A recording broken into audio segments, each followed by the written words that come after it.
გუშინ სოციალური ქსელი გადავსებული იყო პოსტებით, როდესაც ადამიანები აქვეყნებდნენ ფოტოებს, როგორ მიუვიდათ SMS-ები, რომ დაჯარიმებულია თავი მათი ავტოსატრანსპორტო საშუალება. ციფრულ დაჯარიმებაზე გადავიდა, ასე ვთქვათ, რეჟიმი, რომ გაიმარტივოს ეს საქმე და ჩაანაცვლოს, ვთქვათ, იგივე ცოცხალი ძალა პოლიციის სახით, თუ რასთან გვაქვს საქმე ამჯერად. მოგესალმებით. კი, ციფრული დიქტატურის და საკონცენტრაციო ბანაკს ვემსგავსებით სულ უფრო და ეს დამახასიათებელია პრინციპში დიქტატურებისთვის და ქართული ოცნების და ივანიშვილის რეჟიმის მოკავშირეებისთვისაც. მაგალითად, იგივე ჩინური მოდელი გვაქვს პრაქტიკულად ათვისებული ამ ხელოვნური ინტელექტის კამერებით ახლა აფიქსირებენ ადამიანებს და თუ დააკვირდებით არა მხოლოდ რუსთაველის გამზიზე, არამედ ყველგან არის უკვე ქალაქში, რომელიც ძალიან ახლოდან აფიქსირებს ადამიანის მონაცემებს, ვისთან საუბრობს. სხვაშორ ძალიან ძვირი უჯდება თვითონ რეჟიმს ამ კამერების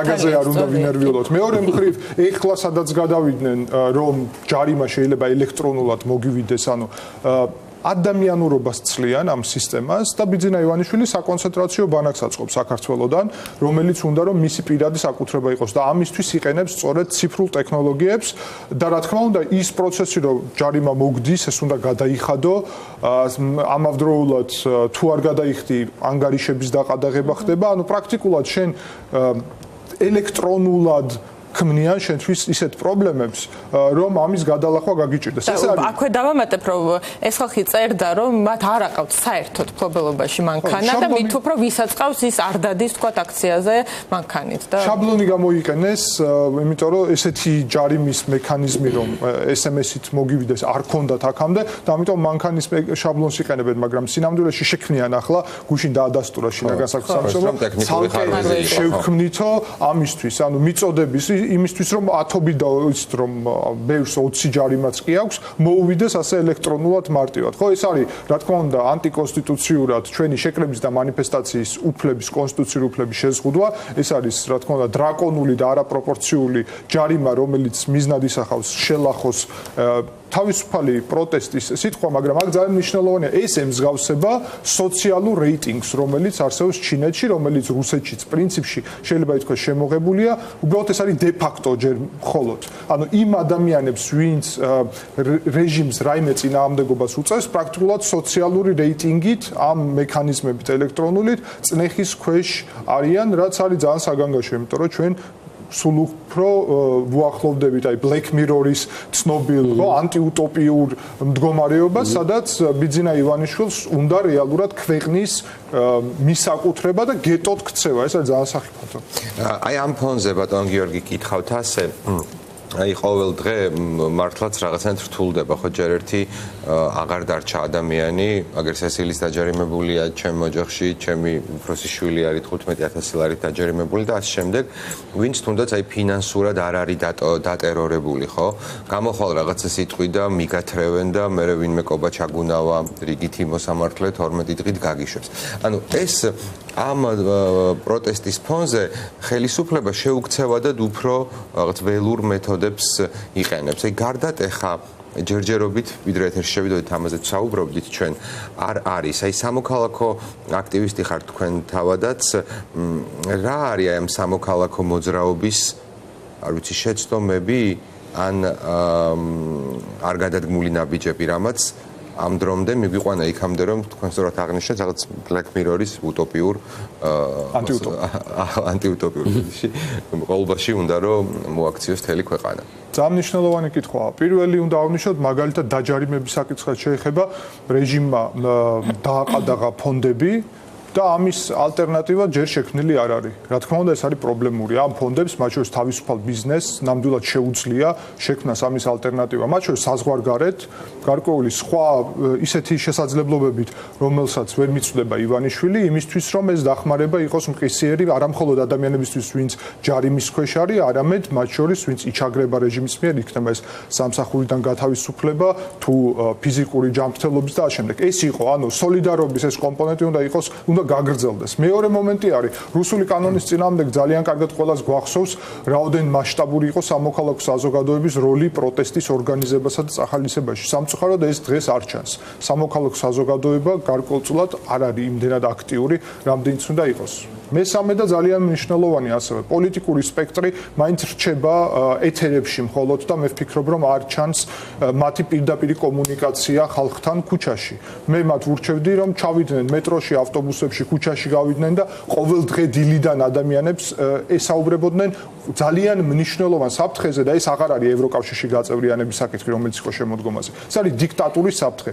დიქტატურის საფრთხეში ამ შემთხვევაში სრულიად აცდენილია რეალობას მართლაც საუბარი პოლიტიკურ განსხვავებებზე და ასე შემდეგ. იმიტომ რომ დიქტატურა ყველას ემუქრება ივანიშვილის გარდა. ეს არის ივანიშვილის პირადი დიქტატურა. შესაბამისად, ნებისმიერ ადამიანს ეს საფრთხეს უქმნის. ამიტომ პოლიტიკური სპექტრი უნდა იყოს ქუჩაში. ჩვენი პროტესტის უნდა შეიცვალოს, საღამოს პროტესტი ჩემი აზრით არის შეცდომა.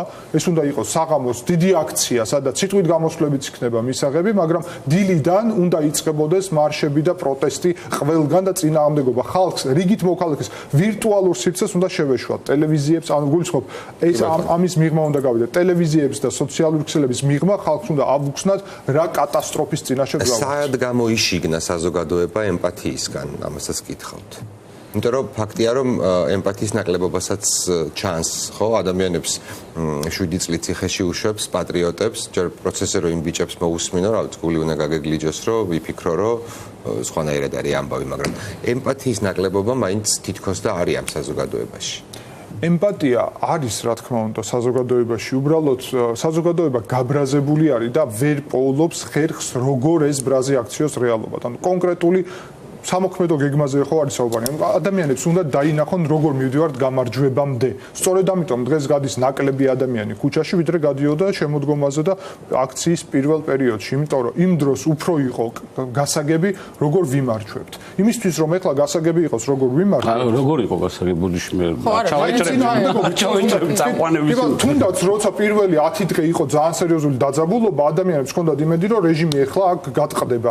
და დღეს რეჟიმი საკმაოდ ძლიერად გამოიყურება. სწორედ ამიტომ ემპათიისთვის ჩვენ გვჭირდება რომ ადამიანებს პირისპირ ვესაუბროთ რეალურ საფრთხეზე, რაც არის დიქტატურა, ტოტალიტარიზმი პირდაპირ გაგებით და ამავდროულად გვჭირდება რომ ეს გავხადოთ მასიური. პოლიტიკური სპექტრის ნაწილი უნდა იყოს სხვა ქალაქებში, სოფლებში, ნაწილი იყოს ყოველდღე ქუჩაში და დილიდან უნდა დაიწყოს. ჩვენ გვყავს ძალიან ბევრი წარმატებული მაგალითი წინააღმდეგობის მსოფლიოში და ვიცით რომ ეს პროცესი უნდა იყოს მთელი დღე, ანუ ჩვეულებრივი ცხოვრების რიტმიდან უნდა გამოვიდეთ და ძალიან მოკლე პერიოდში უნდა დავსახოთ მიზანი, რომ გავახორციელოთ რა. ძალიან მნიშვნელოვანი, ჩვენ გვჭირდება დროებითი გარდამავალი მთავრობა. გასაგებია, რომ ამ რეჟიმისგან მოვთხოვოთ არჩევნების ჩატარება, არის უბრალოდ შეუძლებელი, იმიტომ რომ ვერ გამართავენ არჩევნებს, ან თუ გამართავენ, ისევ გააყალბებთ. ესეც ჩვენ თქვით, რომ რაღაცა 12 დღემდეც კი დააკავეს პატრიოტი მოქალაქეები, რომლებიც უბრალოდ ტროტუარზე იდგნენ და არანაირ კანონს არ არღვევდნენ, როგორ ფიქრობთ? ავლენ თუ არა ისინი თქვათ ამ მიმართულებით სრულ 60 დღეზე როგორც ხო არის მათ მიერ შექმნილ კანონში. დაინახეს რომ ეს ჯარიმები იმდენად ეფექტური არ არის და რეალურად ეხლა უნდათ რომ მიგვაჩვიონ და დაგვანახონ ციხე შიგნიდან და დაგვემუქრონ პრაქტიკულად ადმინისტრაციული დაწყებული უკვე სისხლით და ბევრი წლით ციხეში აღმოჩენას. სწორედ ამიტომ ვამბობ რომ ჩვენ ან უნდა ყველანი ერთად ერთდროულად შევიდეთ ამ ბრძოლაში და ძალიან მოკლე პერიოდში დავასრულოთ ეს რეჟიმი, ან რეჟიმი ნელ-ნელა ყველას მოადგება და რა თქმა უნდა ისა ციხის პატიმრობა ეხლა ბევრს ემუქრება და თუ რამდენიც უფრო გავწელავთ ამ პროცესს, მით უფრო ხელს უწყობს ეს ივანიშვილს და ეხლა რეზორაზეც საუბრობდა, ივანიშვილი დაიცავს თავის საკუთრებას და მისი საკუთრება დღეს არის მთელი საქართველო და სწორედ ამიტომ იმისთვის რომ ჩვენ წავართვათ ქვეყანა და დავუბრუნოთ მოქალაქეებს ეს ქვეყანა, უნდა კონსოლიდაცია გამახორციელოთ, მაგრამ არა სიტყვიერი, რაზეც ერთობაზე არის საუბარი, არამედ ქმედებებით. ყველამ უნდა და ჩვენი აგური შევიტანოთ და საქმე გავაკეთოთ იმისთვის, რომ დიქტატურის წინააღმდეგ ბრძოლა შევიდეთ და იცით, აქამდე საქართველოში ბოლოს დიქტატურის წინააღმდეგ ბრძოლა იყო 1921 წელს. მაგის მერე დიქტატურის დამყარების მცდელობა არ ყოფილა ამ ქვეყანაში. ამიტომ ცოტა პარადიგმა უნდა შევიცვალოთ. ეს აღარ არის პოლიტიკური საკითხი, აღარ არის პარტიების საკითხი, ეს არის პრაქტიკულად 1921 წლის კონტექსტი, როდესაც ქვეყნის სუვერენიტეტის დაკარგვა რუსეთისთვის, ანუ ხო გასაგებია რომ ივანიშვილს რუსეთისთვის ჩაბარება უნდა ჩვენი ქვეყნის, მაგრამ შიგნით ქვეყნის მის საკუთრებაც უნდა, სწორედ ამიტომ რო არ დავუშვათ ეს რა, ამდენი პატიმარი ყავს ეხლაც, ხო, ადმინისტრაციული სისხლი და ასე შემდეგ, უნდა რეალურად განსაზღვროთ, რომ ჩვენ გვაქვს მოკლე დრო, მცირე დრო და ამ მცირე დროში დავასრულოთ რეჟიმი.